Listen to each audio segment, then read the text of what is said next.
Assalamualaikum warahmatullahi wabarakatuh. Sahabat beriman yang dirahmati Allah, tahukah Anda bahwa terdapat dosa yang lebih besar dibandingkan dengan berzina, bahkan membunuh bayi hasil zina? Bahkan dosa ini pun lebih besar dan 1000 kali dari dosa zina. Berhati-hatilah karena perbuatan ini seringkali dan banyak yang melakukannya. Kira-kira dosa apakah itu? Namun sebelum lanjut, sudikah kiranya untuk klik tombol like-nya terlebih dahulu sebagai bentuk dukungan untuk channel kecil kami sehingga menjadi besar manfaatnya untuk orang banyak dan semoga dilancarkan rezekinya. Amin ya Rabbal Alamin. Terima kasih. Dikisahkan pada suatu senja yang lengang di zaman Nabi Musa alaihissalam, terlihat seorang wanita berjalan terhuyung-huyung. Pakaiannya yang serba hitam menandakan bahwa ia berada dalam duka cita yang mencekam. Tudung kepalanya menangkup rapat hampir seluruh wajahnya.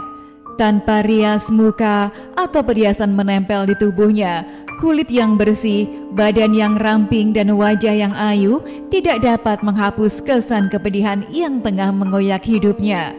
Ia melangkah terseret-seret mendekati kediaman rumah Nabi Musa alaihissalam. Diketuknya pintu perlahan-lahan sambil mengucap salam. Maka terdengarlah ucapan dari dalam, "Silakan masuk." Perempuan cantik itu pun lalu berjalan masuk sambil kepalanya terus menunduk. Air matanya berderai tatkala ia berkata, "Wahai Nabi Allah, tolonglah saya. Doakan saya agar Tuhan berkenan mengampuni dosa kecil saya." "Apa dosamu wahai wanita ayu?" tanya Nabi Musa alaihissalam. "Saya takut mengatakannya," jawab wanita tersebut. "Katakanlah, jangan ragu-ragu," desak Nabi Musa. "Saya telah berzina," ucap wanita itu. Kepala Nabi Musa terangkat, hatinya tersentak. Perempuan itu pun meneruskan ceritanya. "Dari perzinahan itu saya pun hamil. Setelah anak itu lahir, kemudian saya langsung mencekik lehernya sampai meninggal," ucap wanita itu sambil menangis sejadi-jadinya. Mata Nabi Musa pun berapi-api. Dengan muka berang, ia menghardik perempuan itu. "Pergi kamu dari sini agar siksa Allah tidak jatuh ke dalam rumahku karena perbuatanmu," teriak Nabi Musa sambil memalingkan wajah karena jijik. Perempuan berwajah ayu itu pun dengan hati bagaikan kaca membentur batu yang hancur luluh lantah. Kemudian ia segera bangkit dan melangkah surut. Ia menangis dan keluar dari rumah Nabi Musa alaihissalam. Ratap tangisannya amatlah memilukan. Ia tak tahu harus kemana lagi hendak mengadu. Bahkan ia tak tahu kemanakah kakinya akan melangkah bila seorang nabi saja sudah menolaknya. Bagaimana pula manusia lain bakal menerimanya? Terbayang olehnya betapa besar dosanya, betapa jahat perbuatannya. Setelah wanita itu keluar dari rumah Nabi Musa alaihissalam, malaikat Jibril pun mendatangi Nabi Musa alaihissalam. Malaikat Jibril lalu bertanya, "Mengapakah engkau menolak seorang wanita yang hendak bertobat dari dosanya? Tidakkah engkau tahu dosa yang lebih besar daripadanya?" Nabi Musa pun terperanjat. "Dosa apakah yang lebih besar dari kekejian wanita pezina dan pembunuh itu?" Malaikat Jibril pun menjawab, "Orang yang meninggalkan sholat dengan sengaja dan tanpa menyesali, dosanya lebih besar daripada 1000 kali berzina." Mendengar penjelasan ini, Nabi Musa kemudian memanggil wanita tadi untuk menghadap kembali kepadanya.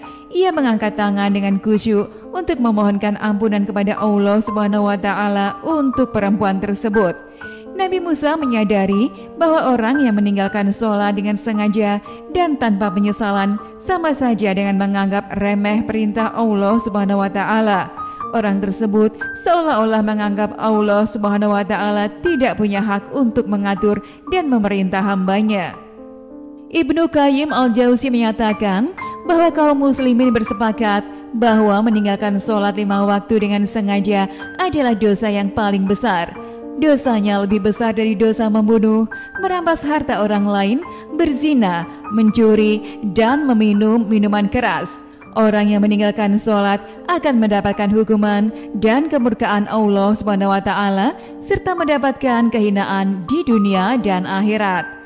Di dalam riwayat lain juga dijelaskan bagaimana kejamnya siksaan bagi mereka yang meninggalkan sholat. Ibnu Abbas radhiyallahu anhu berkata, jika langit sudah terbuka, maka malaikat akan datang dengan membawa rantai sepanjang 7 hasta. Rantai tersebut akan digantungkan kepada orang yang tidak melaksanakan sholat, kemudian dimasukkan ke dalam mulutnya dan akan keluar dari duburnya. Malaikat mengumumkan ini adalah balasan bagi orang yang menyepelekan perintah Allah. Adapun ganjaran dosa ketika kita dengan sengaja meninggalkan sholat fardu diantaranya adalah jika 1 kali meninggalkan sholat subuh, hukumannya adalah masuk ke dalam neraka selama 30 tahun. 1 hari di neraka sama dengan 60.000 tahun di dunia. Artinya, 1 kali dengan sengaja meninggalkan sholat, maka bersiaplah akan mendekam 60.000 tahun di neraka. Jika meninggalkan 1 kali sholat zuhur, ganjarannya adalah dosanya sama dengan membunuh 1000 umat Islam. Meninggalkan 1 kali sholat asar sama dengan dosa meruntuhkan Ka'bah. Jika 1 kali meninggalkan sholat maghrib, ganjarannya dosa berzina dengan ibunya jika laki-laki atau berzina dengan ayahnya jika perempuan.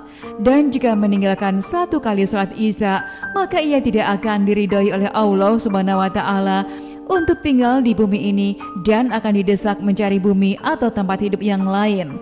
Sholat merupakan ibadah wajib yang tidak bisa diwakilkan kepada siapapun. Jangan tinggalkan walaupun sekalipun, meski dalam keadaan apapun.